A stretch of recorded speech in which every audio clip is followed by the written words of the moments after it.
Today we think we live in times of great rudeness. But travel back 250 years and witness a Britain openly, gloriously, and often shockingly rude.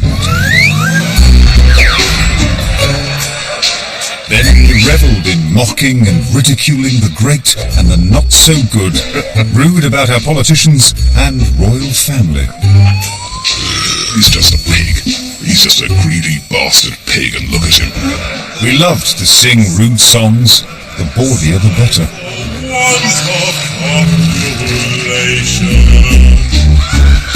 To be rude, malicious, and rude, downright offensive, in rhyme. Perhaps you have no better luck in the knack of rhyming than of fucking. We took pleasure in a rude humour. Pee and poo. And some of us had a taste for a lewd rude that went all the way. You chuckle, or sometimes actually could be quite shocked. During the 100-odd years of the Georgian age, all manner of rudeness thrived in opposition to respectable society's demand for manners and morality. This 18th century rude culture of pictures, words, song and theatre crossed boundaries between high and low art. Then we had a fierce belief in our right to be rude. Then we were one nation under the rude. Rude Britannia. Rude Britannia! A history most satirical, bawdy, lewd, and offensive.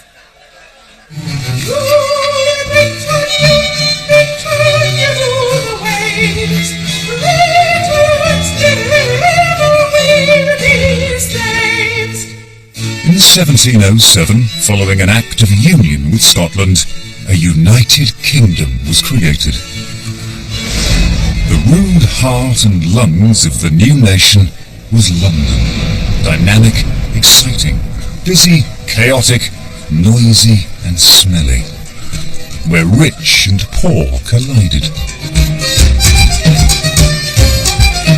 Growing up in London, first in Smithfield, then working as a young artist in Covent Garden, was the first chronicler of Georgian rude, William Hogarth.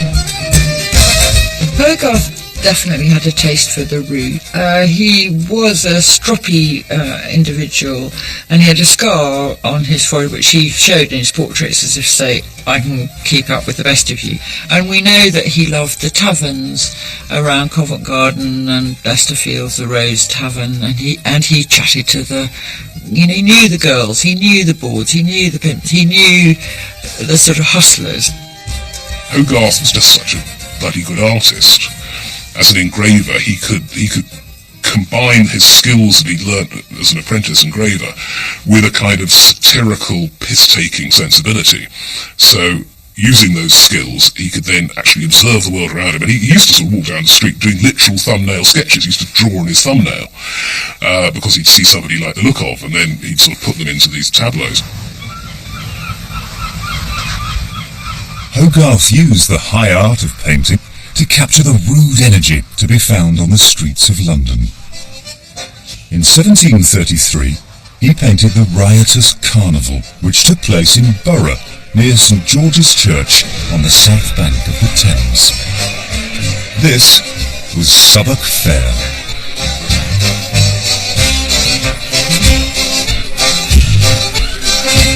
The sheer celebration, really, of the diversity of types and of people and of incidents and of noises and of action. You can almost hear the bubble of noise, the banging of drums, of course, at the centre of the picture.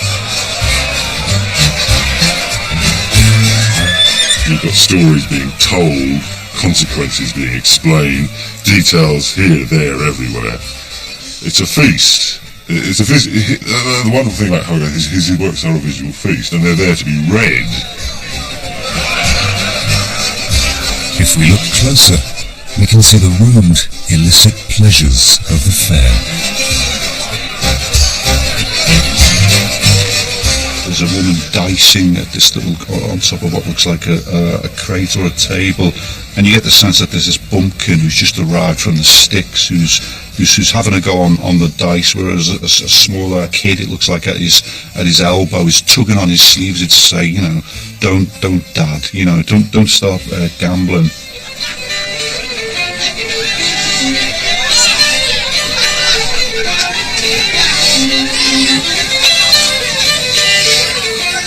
There's an extraordinary thing where people are looking into.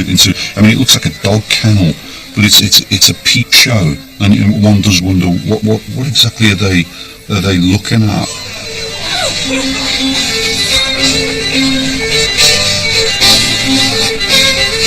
It is a great sort of sense of excitement and carnival, but also something slightly dangerous.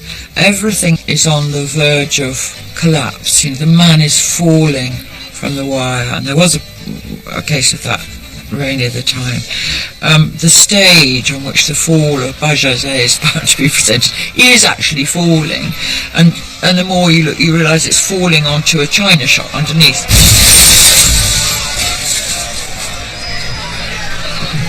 Southwark Fair was first a colour painting, then became a black and white print. To make a living, Hogarth made engravings of his work. Print copies were then made from these engraved images. It was these mass-produced pictures that were sold to the public. So Hogarth made Southwark Fair a portrait of the city that all Londoners could recognise and share and want to own. Probably each person in it is a particular person, is identifiable as a semi-celebrity of the day. The prize fighter sitting on his horse, the pantomime actor in his absurd regalia. These are particular people. And it's the pleasure of identification. It's very much part of what 18th century satire was about, the delight of seeing people you knew or knew of in them. Hogarth made sure his prints were rude Bawdy and rude Lewd, with a visual wit and attention to detail which heightened the humour. I think part of the pleasure of looking at Hogarth prints is finding the extra little story, and these are often sort of sexy little narratives, so that you notice what's going on in a corner, and you chuckle, or sometimes actually you could be quite shocked.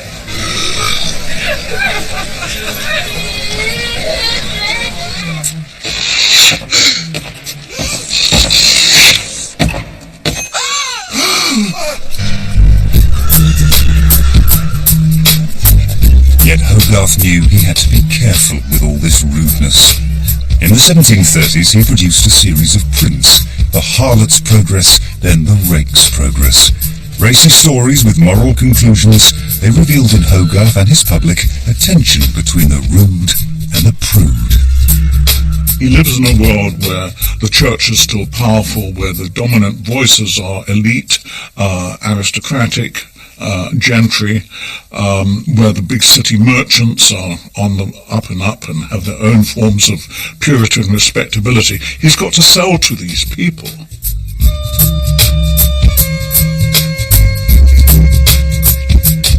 In order to, as it were, launch them properly on the public, you had to say these are moral tales. But what people really enjoyed, of course, was actually all the wickedness and the bad things and the rudeness that happened before they become punished.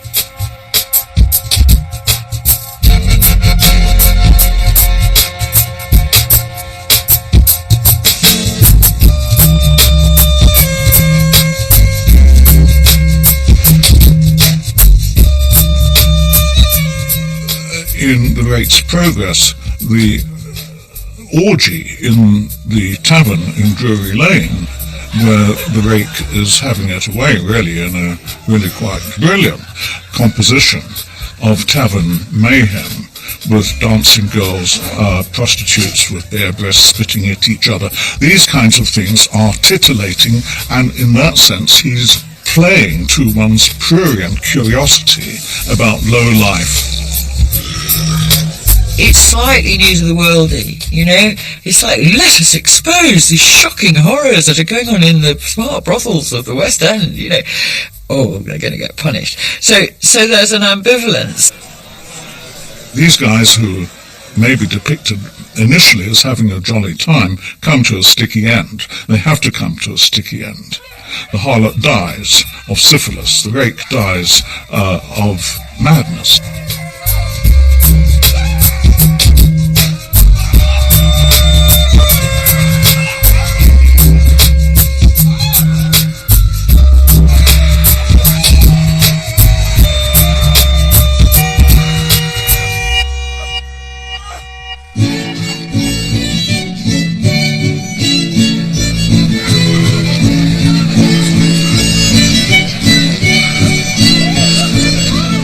In the art of Hogarth, you not only see rude London, you can almost hear the city as well.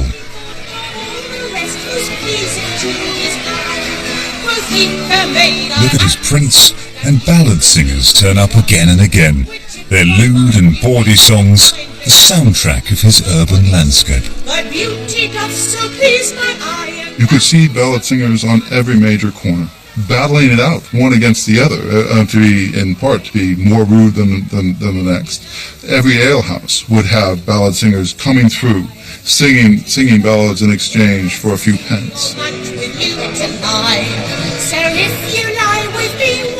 Visitors who come from abroad say that, you can't go to any corner without finding one. Any populous place where the ballad singer is likely to find a market for their products. There are famous places, Blackfriars, Covent Garden, the Strand, there are places that they congregated. Obviously, you try to find a pitch, usually with your back to a wall, so there was a sort of audio effect of reflection of the sound, not too noisy, but the early modern city was a noisy place anyway.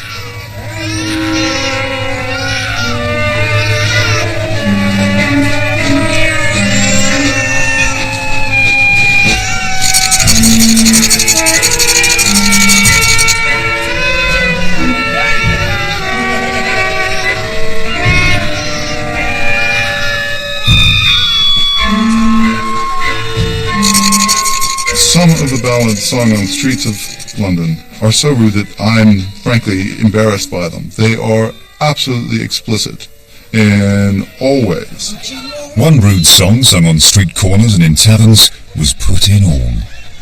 I hope my neck and breast, put in all, lie open to your chest, put in all. The young man was in heat, the maid did soundly sweat, a little further get, put in all, put in all. They were not just explicit in terms of the words that were being expressed. They were explicit in terms of the actions that went with them. As female ballad singers lifted their skirts as illustrations for the kinds of content that many of the ballads contained. According to her will, put in all, the young man tried his skill, put in all.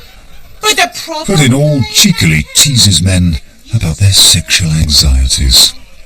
For an inch they'll take an L, put in all, put in all. It's that moment when you find out you're in the secret majority and you can relax and think, oh, everybody else is worrying about this stuff too. We can all relax together and sing our ditty, put in all, because lots of fellas worry about this. They worried about it then and they worry about it now. You had your freedom and your will as is. To help them make a living, ballad singers sold printed versions of their songs. But even here again there was little attempt to disguise their rudeness. Use of the common four-letter words for body parts were sometimes, interestingly, in the printed version, somewhat avoided. C-T, would be a nod towards being polite, but really, when it rhymes with blunt, you know what they're on about. All this immorality from ballad singers was a cause of much dismay and concern to moral guardians and lawmakers. You even get books of instructions to servants where they say, you know, when you go on an errand for your mistress, you go straight there, you don't go and listen to a ballad singer. Not only will that waste your time, it will corrupt your morals, that sort of thing. We know from prosecutions for nuisance, for example, that in 1775 there were 5 ballad-singing women every night in St. Paul's churchyard who committed a nuisance because they enticed the shop girls and the girls of the town to come and listen to them and to laugh at their sheer rudeness and sexual explicitness of their songs.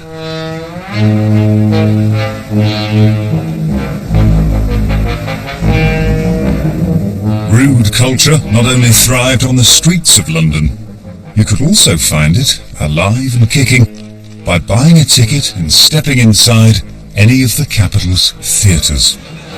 Rude places that Hogarth also knew and drew.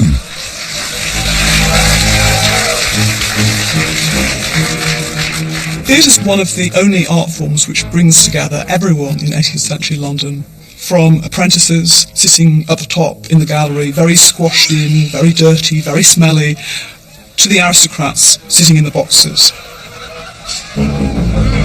People were allowed to enter in the middle of plays. In fact, they had an incentive to do so because it cost them less if they came in just for the last act. People would talk and heckle and discuss things and walk around during the plays. In the early 18th century, audiences were used to barracking exotic characters on stage, like those found in Italian operas. Then a play appeared that was a true piece of British theatre.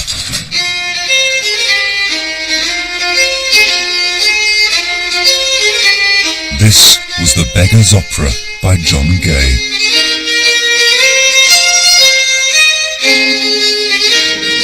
As the curtain went up on Gay's satirical masterpiece, audiences were in for a surprise. Here on stage were rude common people, just like those found in a Hogarth print. Well, the first character you see is a beggar. And because this has been advertised as an opera, it must have been an extraordinary surprise to the audience to be sitting in the theatre at Lincoln's Inn Fields and to look up and to see a beggar on stage. This was an event that no one had seen before. It was something quite new. The Beggar's Opera is rude because it's set in a prison, its heroes aren't kings and queens, its heroes are kind of thieves and highwaymen and pickpockets. The Beggar's Opera became a smash hit precisely because it was rude theatre. Rude because in a space used to high art, audiences now saw low common characters on stage. And rude because they were singing songs that were biting satires on 18th century life. When you sense you're the age, be cautious and sage, lest the courtiers offended might be. If you mention vice or bribe, 'tis so pat to all the tribe. Each cries, that was levelled at me. Gay had this brilliant idea, which has been duplicated often since and is still duplicated, which is to put into his play lots of the most popular songs of the day. I mean, they do it in Shrek. He discovered this art first. So I think literally audiences sang along or hummed along because often he put rather new words to these tunes.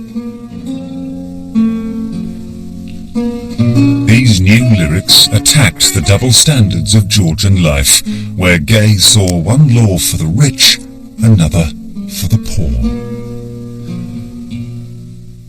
Since laws were made for every degree, to curb vice in others as well as me, I wonder we hadn't better company upon Tyburn tree. But gold from law can take out the sting, and if rich men like us were to swing, 'twould thin the land such numbers to string upon Tyburn tree.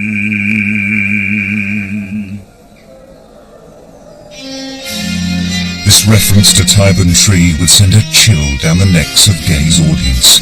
Tyburn, near modern-day Marble Arch, was the notorious place for public hangings in London. But the Beggar's Opera was much more than rude satire on the wider injustices of Georgian Britain. Audiences knew that the play was also an attack on specific politicians, their corruption, and many scandals. It was generally recognised that the play lampooned the politicians of the day, that although it was an opera about thieves and highwaymen, these were really the thieves and highwaymen who were running the country and who were often actually sitting in the audience. Robert Walpole went to one of the first performances of the play. Walpole, the Prime Minister, was seen in all the key characters. Peacham, the thief-taker, Lockett, the jailer, and Macheath, the highwayman.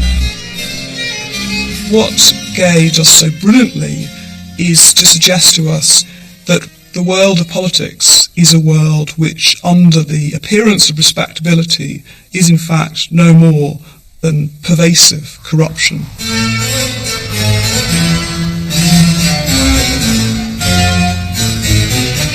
Also in the 1730s, from a theatre on the Haymarket, came further provocations to the Prime Minister and his cronies. Plays such as The Historical Register for the year 1736 were written by Henry Fielding. His attacks on political sleaze were even more direct than those of Gay in the Beggar's Opera. So faced with this, Walpole ordered that rude theatre now be dealt with. The government essentially decided to restrict the freedom that Fielding was enjoying and introduce licensing so that you had to submit your plays to a government censor before they were performed. Places such as the Haymarket no longer had a license to perform. Importantly, it put rude playwrights out of business. So it's a tremendously important moment in the history of theatre, and it's a very successful shutting down of the rude in London.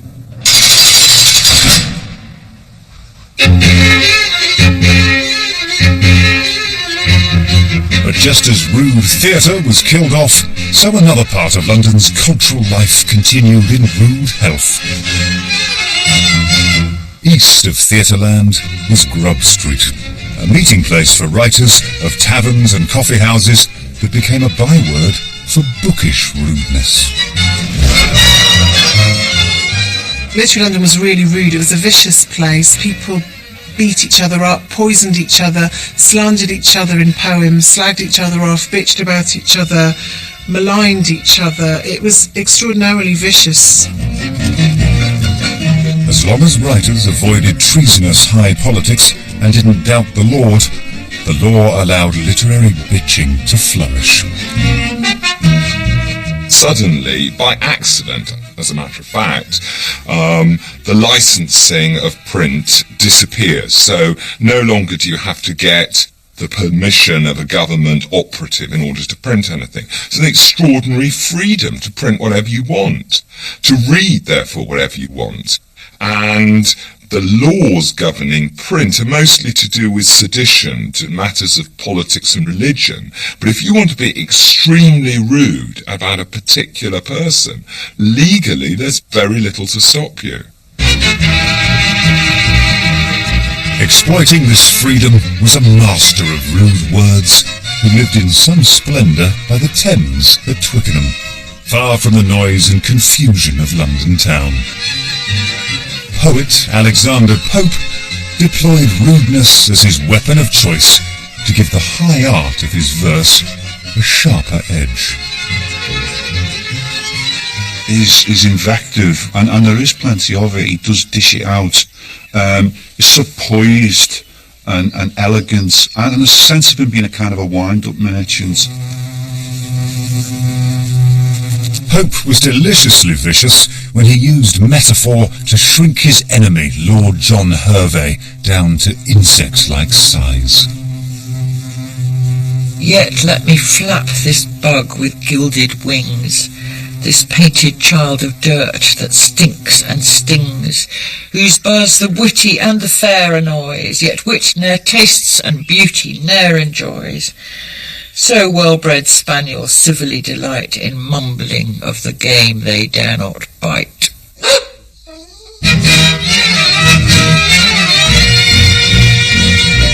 Pope's rude masterpiece was the Dunciad. From the very first lines, Pope takes aim at the first two King Georges of the Georgian age, two of the many dunces to be savaged in this huge mock epic.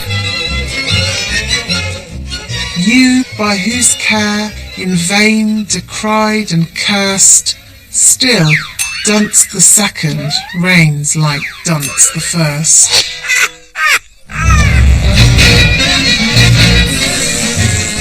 But the rudeness in the Dunciad has a more earthy quality, a humour revealed in prints of the time that delighted in the bare-faced evacuations of daily life.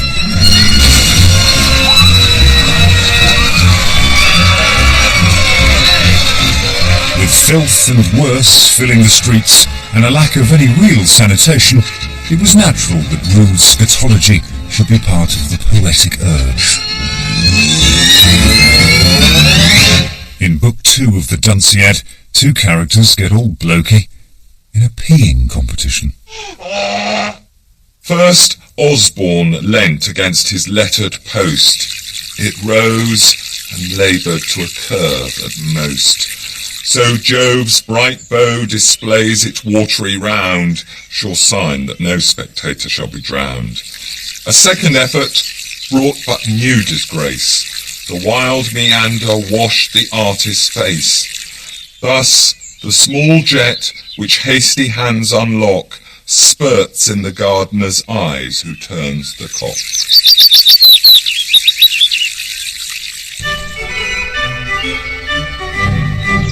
Sex and unpleasant smells were at the heart of a celebrated rude feud in the high society of the 1730s. In one corner was the Dean of St. Paul's, the satirist Jonathan Swift. In the other was Lady Mary Wortley Montagu, a celebrated wit and beauty with a sharp tongue of her own. Swift began a bad-tempered exchange of words with a poem in which the character Strephon spies on Celia and the contents of her dressing room. He finds there all the equipment she uses to make herself beautiful, the vials of puppy piss that she uses and makeup and false bits, and he's horrified at what he finds. Hard by a filthy basin stands, fouled with the scouring of her hands. The basin takes whatever comes, the scrapings of her teeth and gums, a nasty compound of all hues, for here she spits and here she spews. What Swift's doing in this poem is guiding us on a very kind of intimate tour of Celia's body, but, the way in which it presses into her makeup, her clothes, the armpits of her dress, which are covered in muck, her stockings, which are kind of stinking of her, stained by her feet. It's looking at all the traces her body leaves on these objects in the dressing room, in a way almost sort of voyeuristic. We get a kind of, we're getting very close to her body without ever seeing her body. So there's almost a kind of voyeuristic relish in these descriptions. But it turned poor Strephon's bowels when he beheld and smelt the towels, begummed, bemattered, and beslimed with dirt and sweat and earwax grimed. No object Strephon's eye escapes, here petticoats in frowsy heaps, nor be the handkerchiefs forgot, all varnished o'er with snuff and snot. Thus finishing his grand survey, disgusted Strephon stole away, repeating in his amorous fits, "Oh, Celia, Celia, Celia, shit."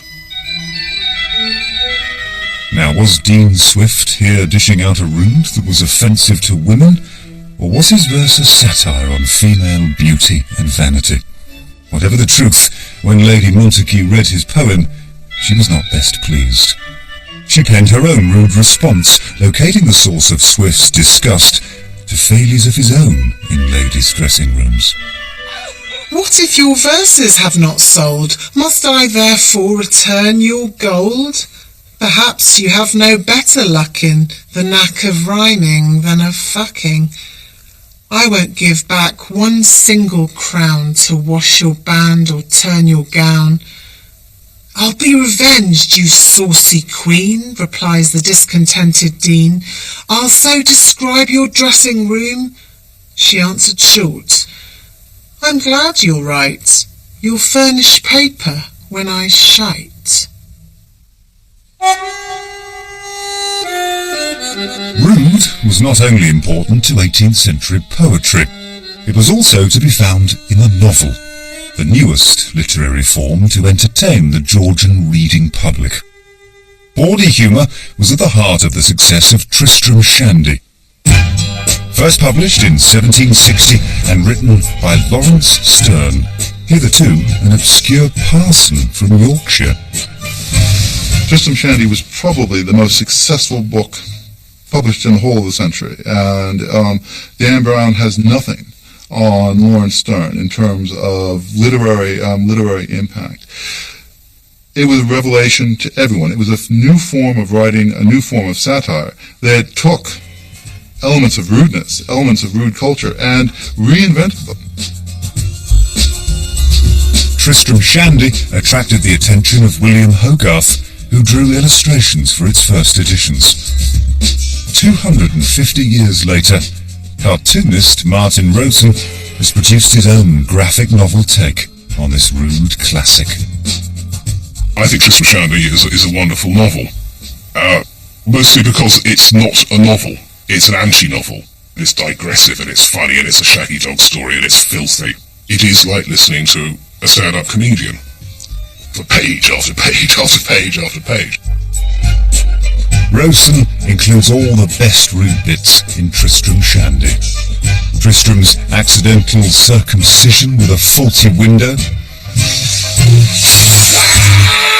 the nasty incident of the hot chestnut down the breeches,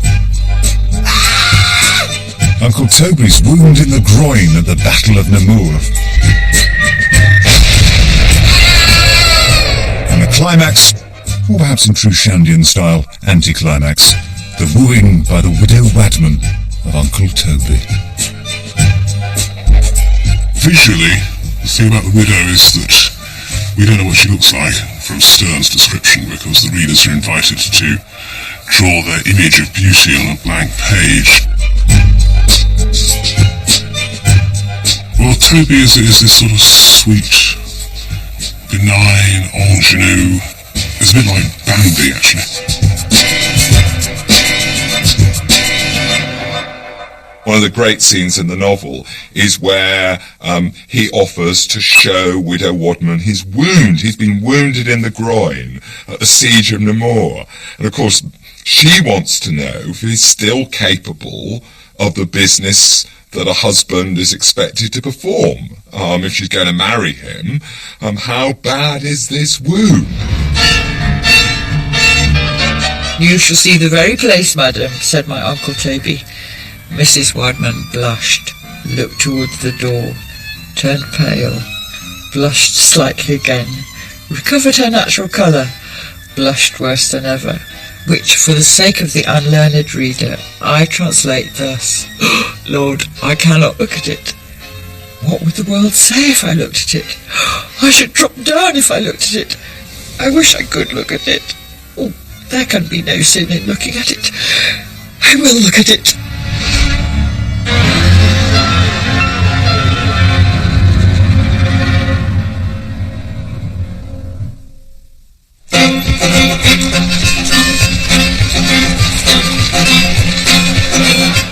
By the time Tristram Shandy became a Georgian bestseller, another part of rude culture was staking its claim to be the most vibrant part of later 18th century life.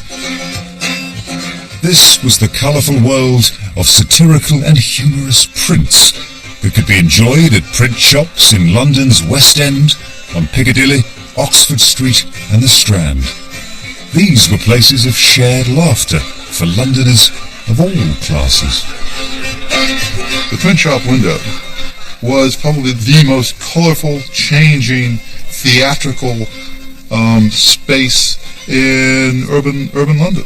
So you would go past it every day. You would look for new prints. You would constantly expect to see something new. And it was incredibly democratic. You know, the beggar boy and the sweep, the porter and the lord all walked past the print shop. You mustn't forget that this is a culture which is image-starved in a way that ours is not now. They're hungry for images of their own lives. Of course, they're great paintings, but they're hidden away in the public houses and private houses and mansions of the great. If you want an image of how you live or how your governors live, it's to the print shops that you have to go.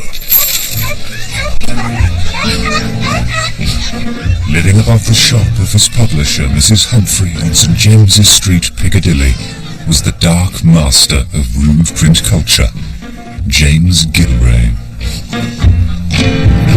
I like my town with a little drop of poison. Nobody knows they're lining up to go insane. I'm all alone. I think what you get from Gilray is a kind of sour, disaffected, even-handed misanthropy, dislike of nearly everything outside the pleasures of art itself. There's no love in Gilray. There's no warmth. There's no generosity. There's no joy particularly. Always knows what is in with weasels. Yeah, you lose a little every day. Well, he also had that essential attribute of a visual satirist, or of any kind of satirist, which is basically a kind of fuck youism. He attacked everybody. Gilray in the 1790s created his greatest works of malice and ridicule in fertile but dangerous times. This was a decade of revolution in France that created tension, unrest and violence in Britain. With fear of invasion by the French, Gilray used the popular medium of the print to do his patriotic duty. Gilray gets the third Georgian king, George III, to fart his contempt towards the French and blow their fleet back to France.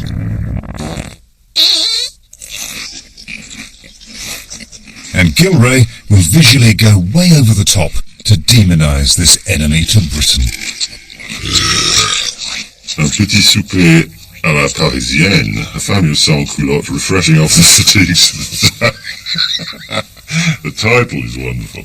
The image is utterly vile, utterly shocking, utterly disgusting, totally grotesque. It's ugly, it's hideous, it's horrible, but by God, it sticks in your mind. And I suppose that says something for his power. Here you have the sans-culotte, eating the severed head. That would be fine, sort of. But Gilray will add the gouged out eye, or he will add, as he does here, the supine form beneath the table leg rammed up in his crotch, but with 1 foot off and the blood spurting out. It's more than a nightmare. It's about 8 nightmares in one print. But Gilray was just as unforgiving and ruthless when he turned his withering gaze on British politics. His work is completely about politics. He's utterly obsessed with politics. He's involved in it. He's observing it closely. Only one of the only people who actually went into Parliament and drew them. He had little cards. He used to draw their faces, and that's why his images of Fit are so accurate. Gilray used the simplest of images to satirise Pitt, Prime Minister at the time. It's just a simple image of a fungus in the form of Pitt's head coming out of a crown, which is, again, rooted in a dunghill. And the simplicity is breathtaking. Pitt isn't a mushroom. Why should he be a mushroom? But you can actually reduce a recognisable human being, in this case the Prime Minister, down to something which he isn't. And that's something that cartoons are constantly trying to do. It's a sort of kind of shape-shifting shamanism to turn him into something else. And Gilray didn't hesitate to mock the biggest target of all, royalty, in the portly shape of the eldest son of George III. George, Prince of Wales, was a picture of nobility when painted in official portraits. Gilray's caricature was something quite different. To purge us of the 7 deadly sins. He skewered the heir to the throne with an accumulation of compromising detail. There's dice on the floor from his gambling, there's his, gambling debts written down in books. There's a chamber pot behind him, over-brimming with either piss or vomit. There's a sort of pyramid of bottles of pills which he's taking to cure him with the pox. The table he's leaning up against has got these bones on the plate and a half-eaten huge joint of meat, but the bones are very ossural, to use a nice word I've just made up. I mean, they're very bony. This isn't a sort of nice feast, this isn't a nice meal. This is actually almost like a cannibal feast, and it's just hammering home the point. I mean, visual satire is done with a pen or an engraving tool, but it's actually thought up with a sledgehammer. So even underneath the Prince of Wales' feathers in the back as his coat of arms, it's a sort of knife and fork crossed over, because he's just a pig. He's just a greedy bastard pig, and look at him.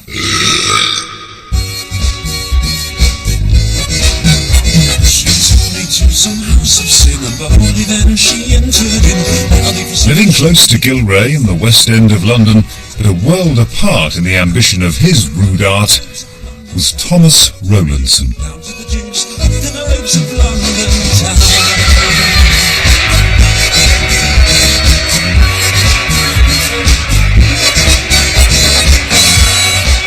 You wouldn't want to be on a desert island with Gilray, but you might want to be with Rowlandson, because he's a man who's deeply life-affirming and amused by the world. He never takes himself seriously. He has warmth. He has humour. He's the first humorous artist, I think, that we encounter in the big scheme of things in English art.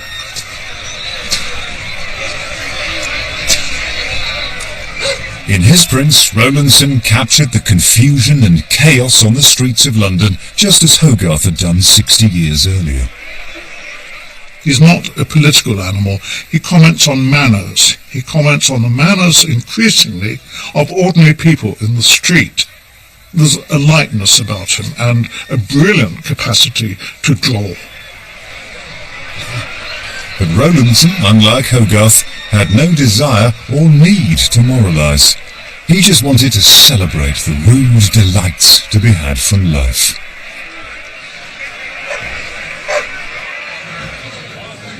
Rowlandson liked to drink, so he depicts a scene of drunken debauchery in all its rowdy excess.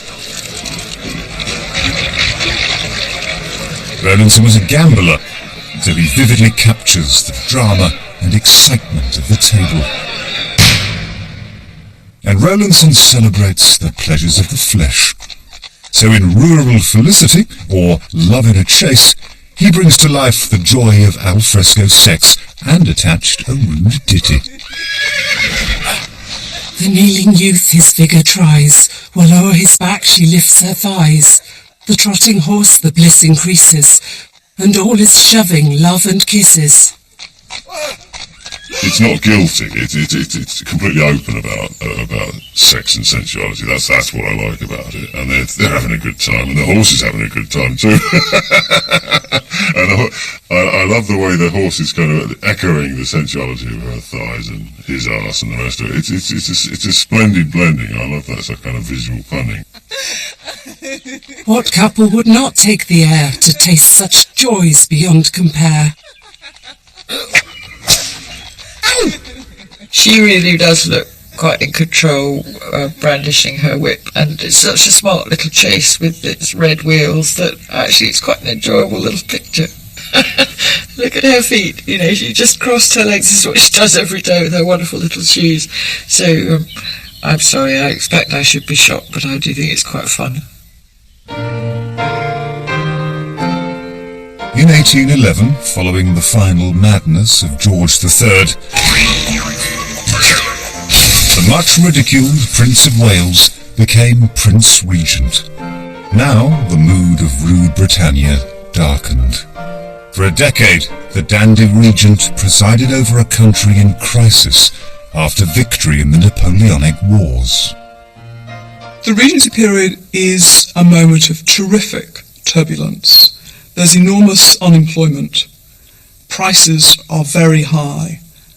There's unrest in many provincial cities. There's a sense that the war has been won, but the peace is being lost.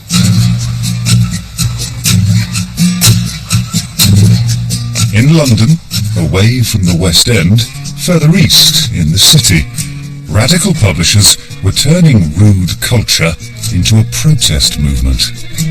They commissioned prints that pushed a defiant agenda of political reform and social justice that challenged the regent and his ministers. The biggest talent these publishers worked with was George Cruikshank. He came from a caricaturing family, he came from a family of printmakers, but from a very young man he was quite clearly in that tradition of extreme political rudeness, of taking no prisoners, of racking it up, and racking it up again. Despite his increased power as regent, Cruikshank continued the vilification of George begun by Gilray. Study the detail of a Cruikshank print from 1812, merry-making on the regent's birthday, and appreciate its satirical bite, its anger. On the left is Lord Hertford, with two devils with French horns pointing above his skull, indicating his being cuckolded by his wife, Lady Hertford, who's dancing with her bulbous breasts with the Prince Regent in the centre of the picture. Lord Hertford, you notice, is reading a long scroll. 2 men hanged at Newgate, it says. The point of the joke is that here these 2 men are being hanged, and of course you can see them on the right hand of the picture, thanks to the prince's indifference to their fate. Their fate, however, is something he's fully aware of, because his dancing foot rests on the petition. It's for mercy that has come from the wife and children, the 2 starving children who you can see weeping at the foot of the scaffold on the right-hand side. So there's a lot going on here. There's adultery. The man's adultery is being registered. The man's indifference to the plight of the poor. The absurdity of an aristocracy that can deal with adultery of this kind and their own cuckolding, and the state of the nation, a nation in which hunger is sweeping the people and in which nonetheless the law has no mercy.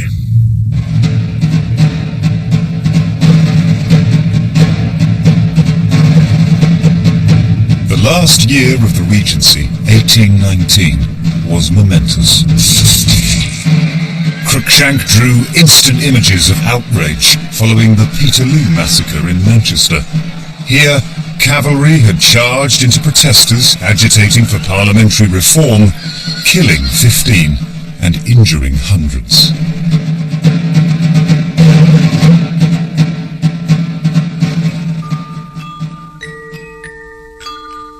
1819 also saw protest from an aristocrat, a radical too, who supported political change, spoke for the oppressed, a poet with the rudest reputation in Regency Britain, the devilish Lord Byron. He's famous for his multiple affairs with men, women, choir boys, sisters, you name it, he's done it with them. He was notorious as a libertine in his time. From exile in Italy, Byron had been writing a long poem, Don Juan, to rudely, with plain speaking, expose what he saw as the many lies and hypocrisies of his age. It's a poem written right at the end of Byron's career, where this former darling of the London literati and of London high society, who's had to leave London because of scandals in his own private life, looks back at the place he comes from and addresses really its moral hypocrisy, its double standards, its prudishness, and above all, this word he used a great deal, its cant. His targets are poets, politicians, warmongers, women, the church, especially evangelical church. The list is almost endless. It's a poem which is designed to offend almost everyone. Byron's use of the character Don Juan was deliberate. The fictional Don, like his creator, was a legendary rogue and philanderer. So to have the Don as the protagonist of his satire, the rude lord was provoking the moralists from the very first lines of the poem. I want a hero, an uncommon want, when every year and month sends forth a new one, till, after cloying the gazettes with cant, the age discovers he is not the true one. In Don Juan, Byron does name names. He lambasts Wellington, the bloody militarist, Southey, the turncoat Tory poet laureate, and he doesn't flinch from the libellous and the blasphemous. But the tone Byron adopted for his satire was playful. He knows that when people look at his writing, they're going to be looking for rude bits because of his reputation as a libertine. And in fact, what's so wonderful about the poem is the elegant, skillful way in which he bypasses ever being explicit, that he's subtle, that he's a tease, and that he forces the reader to come up with the goods themselves. He doesn't give it to us on a plate. But now I'm going to be immoral. Now I mean to show things really as they are, not as they ought to be. For I avow that till we see what's what in fact, we're far from much improvement with that virtuous plough which skims the surface, leaving scarce a scar upon the black loam long manured by vice, only to keep its corn at the old price. Publication of Don Juan in the fractious year of Peterloo was a rude bombshell.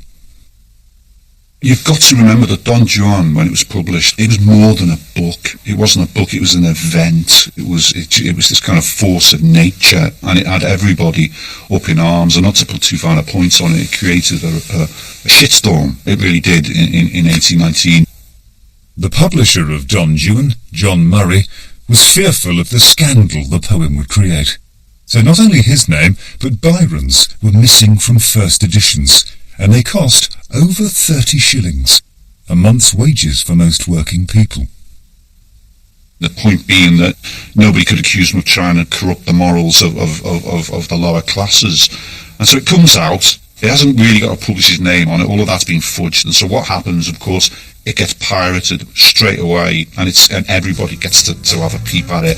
And so it just grows and grows and grows.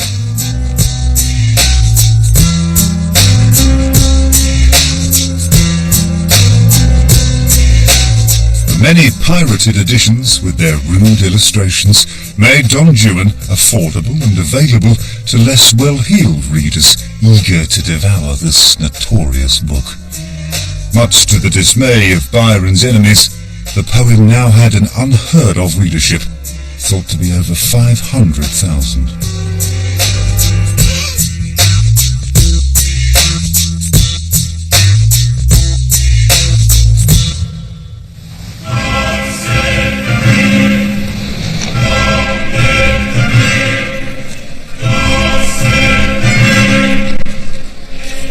1820, the Prince Regent finally became king. His coronation in Westminster Abbey was the most lavish ever seen in London. Thousands of diamonds adorned his crown. Faced with this continued excess and the contempt it showed for the people, Cruikshank just carried on mocking his old enemy. He depicted the new George IV in drag, receiving his subjects whilst his latest mistress, the amply proportioned Lady Conyngham, wisely protected the nation's cash. Confronted by this ridicule, George decided to buy off his biggest critic.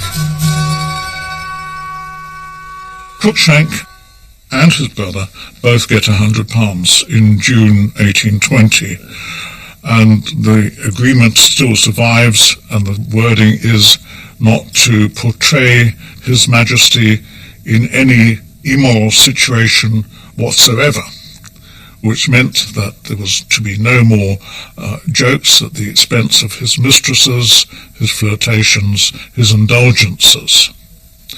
And that pretty well silenced George Cruikshank, which of course makes one wonder about just how radical he was, really, that he could be so easily bought off.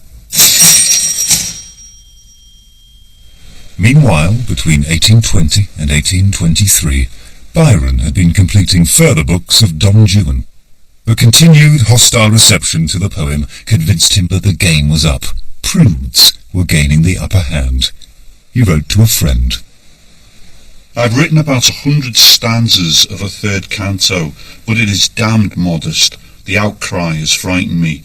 I had such projects for the Don, but the cant is so much stronger than the cunt nowadays, that the benefit of experience in a man who had weighed the worth of both syllables must be lost to despairing posterity. Then, in 1824, Byron died in Greece. His body was brought back up the Thames for a lying-in state at 20 Great George Street, Westminster.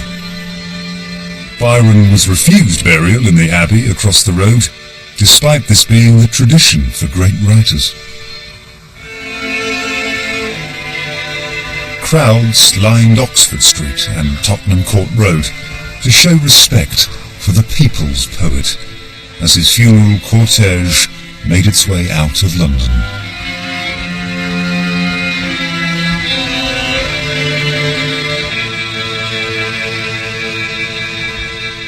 When Byron died, he was a great hero for common people, for ordinary people, but he was still reviled by, his own, if you like, by the aristocracy from which he came. And so his funeral cortege passed through the streets of London, and London was packed with ordinary common people who had gone to mourn the loss of their hero, Lord Byron.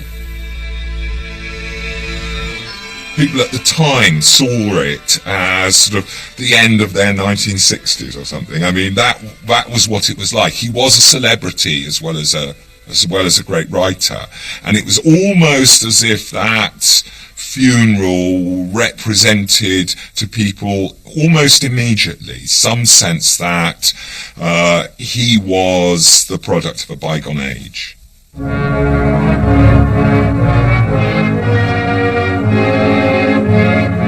By the time Byron was dead and buried, it was clear that rude Britannia was now under threat.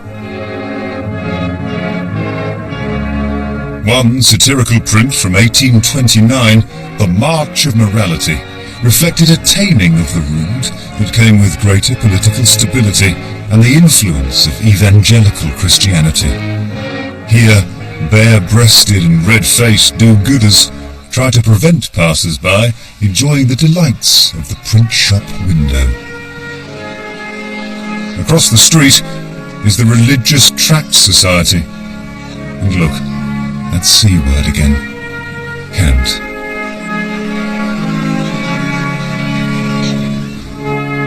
Now, at the end of the Georgian age, the very map of London was changing to physically reflect the attempt to clean up and sanitise rude Britannia. Regent Street has been put up from Piccadilly Circus to Regent's Park to separate the plebeian culture from the West End, which is aristocratic and gentry. It's ordered, more street order is being achieved. Bridges are being built, streets are being widened and so forth, so that by the 1830s, London has what is called a feeling of circulation about it. It's got the postures and the architecture and the big streets of the fine city.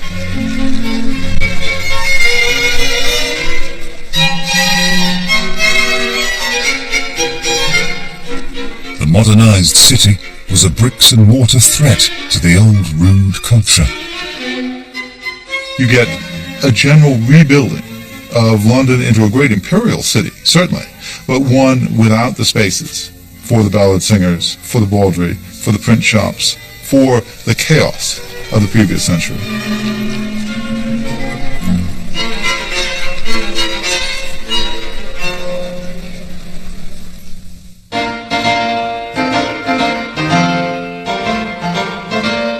In 1837, Victoria became Queen, and the Georgian era ended.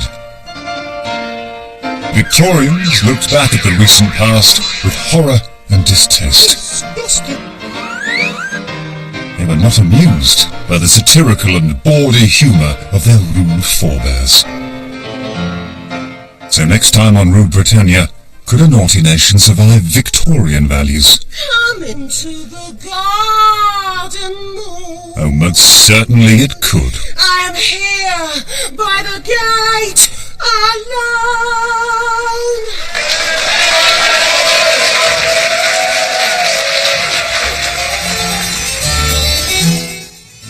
Don't go away, there's more bawdiness coming right up with part 2 of Rude Britannia next.